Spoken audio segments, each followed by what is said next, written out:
देखो अभी मैं 16 साल का हूँ, लेकिन जब मैं था सिर्फ़ और सिर्फ़ 10 या 11 साल का, मेरे को एक बहुत ही ज़्यादा बुरी आदत लगी थी, जिसे हम मास्टरबेशन कहते हैं।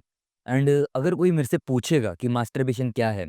मेरे लिए मास्टरबेशन एक लूज़र होने का सबसे बड़ा सर्टिफ़िकेट है, सबसे बड़ा ट्रेट है। अगर तुम मास्टरबेट करते हो वेल वो कंप्लीटली तुम्हारी चॉइस है, तुम्हारी लाइफ़ है, करो। बट मेरे लिए एक लूज़र होने से कम नहीं है मास्टरबेट करना। मैंने इस वीडियो में बताया है कि क्यों मेरे ऐसे ओपिनियंस हैं एंड क्यों तुम्हें मास्टरबेशन नहीं करनी चाहिए। जैसे अब मैंने काफ़ी अर्ली एज में मास्टरबेशन शुरू कर दी थी, उसके बाद लिटरली लॉकडाउन आ जाता है, फिज़िकल एक्टिविटी भी कम हो गई थी बहुत ज़्यादा। अब ये जो कंपाइल्ड चीज़ें होती हैं ना, काफ़ी इंडियंस की फिज़िकल एक्टिविटी भी कम होती है, वो मास्टरबेशन भी करते हैं। ये चीज़ें उन्हें लिटरली कुछ ऐसी प्रॉब्लम्स दे देने वाली हैं, जो उन्हें फ्यूचर में एक नाइटमेयर बन के आने वाली हैं। या तो वो अभी उनको हो गई होगी या फिर फ्यूचर में, मैं पक्का कह रहा हूँ, अगर तुम ज़रा-सा भी मेरे से रिलेट कर पाते हो या मास्टरबेशन करते हो, तुम्हें होने ही होने वाली है very much high chance immature ejaculation. Premature ejaculation क्या होती है? प्रीमैच्योर टाइम से पहले तुम इजैकुलेट कर देने वाले हो, तुम्हारा स्पर्म पहले निकल जाए, बहुत ही चुटकी बजाते साथ निकल जाए। एंड ये काफ़ी मर्दों को होती है, ऑलमोस्ट बहुत ही हाई नंबर को। एंड इससे तुम्हें बहुत ज़्यादा दिक्कतें आने वाली है, क्योंकि इमेजिन करो नेचर ने तुम्हें इस धरती पे क्यों लाया है? क्यों तुम पैदा हुए हो?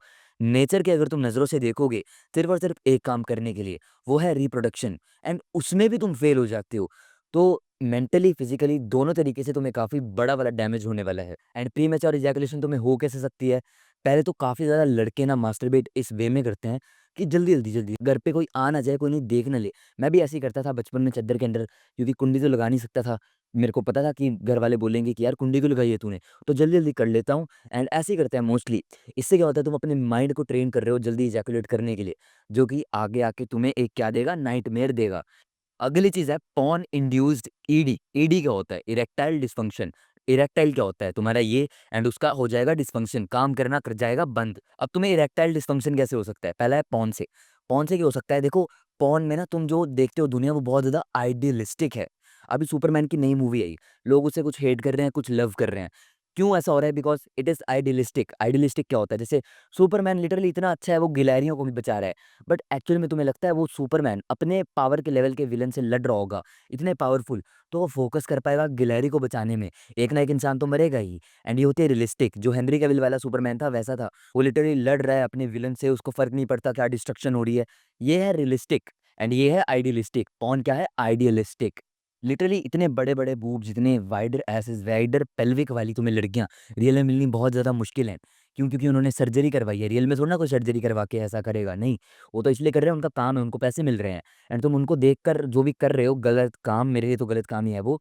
उससे होगा क्या, तुम जब अपने पार्टनर के साथ वो करने लगोगे, इरेक्टाइल हो जाएगा डिस्फंक्शन। क्योंकि जब तुम पढ़ने बैठते हो, राइट, तुम्हें बहुत बोरिंग फील होता है। पता है क्यों बोरिंग फील होता है? क्योंकि तुम उससे पहले टीवी देख लेते हो, गेम खेल लेते हो। अब वो इतनी मज़े वाली चीज़ है, फिर कम मज़े वाली चीज़ में आ रहे हो, ब्रेन को मज़ा ही नहीं आएगा। सेम उतनी हाईली वैसी फिज़िक वाली तुमने लड़कियाँ देख ली, उसके बाद नॉर्मल वाली देखोगे, यार मन ही नहीं करेगा, उतना मज़ा ही नहीं मिलेगा तुम्हें। और एक और इरेक्टाइल डिस्फंक्शन तुम्हें हो सकता है पॉर्न से, वो पता है क्या है? एक टर्म है ककिज़्म, मैंने इसके बारे में बात करी थी वैसे। ककिज़्म क्या होता है? तुम लिटरली चाहते हो अपनी वुमन को दूसरे मर्द के साथ सेक्स करता देख के इजैकुलेट करना। ये बहुत ज़्यादा भयंकर घटिया, बहुत ही घटिया चीज़ लग रही होगी तुम्हें सुनने में। बट अमेरिका में लिटरली बंदे ऐसे बनते जा रहे हैं।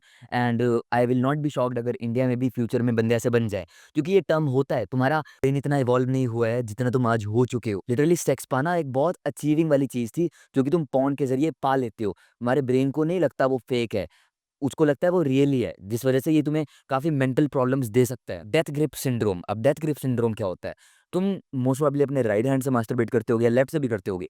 तुम एकदम ऐसे पकड़ के करते होगे कि पूरा प्लेज़र मिले, पूरा मज़ा मिले। डू यू नो, जो वजाइना होती है, वो बिल्कुल भी उतनी ज़्यादा हार्ड नहीं होती जितनी तुम्हारी मुट्ठी है। तुम्हारी मुट्ठी बहुत हार्ड है, बहुत ही ज़्यादा हार्ड। वजाइना उससे इतनी सॉफ्ट है, तुम सोच भी नहीं सकते। वेल, मेरे को ये बात पता नहीं, मैंने गूगल पे सर्च मारी है क्योंकि मैं बच्चा ही हूँ अभी। वजाइनल इंटरकोर्स, तो सोचो जब तुम इंटरकोर्स करोगे, तुम्हें वो प्रेशर फ़ील ही नहीं होगा। एंड अगर फ़ील नहीं होगा, क्या होगा तुम्हें? Erectile dysfunction. तो बेसिकली तुम्हारे पास आ जाएगा एक और नाइटमेयर। तो अभी के अभी ये जो डेथ ग्रिप एकदम मुट्ठी पकड़ते हो, वो करना बंद कर दो। 2 उँगलियों के साथ करो या फिर करना बंद ही कर दो। एक विनर बनो, क्यों तुम्हें लूज़र बनना है? बाकी बनना है तो अगेन यार चॉइस तुम्हारी है। अपने आप को नाइटमेयर देते रहो। बाकी अगर तुम अपनी लुक्स की ट्रांसफॉर्मेशन करना चाहते हो कुछ यहाँ से यहाँ तक, तुम मेरा डिस्कॉर्ड सर्वर जॉइन कर सकते हो। तुम्हें मेरे को ₹50 पे करने पड़ेंगे। अगर इंटरेस्टेड हो तो नीचे इंस्टा दिया, डीएम कर सकते हो।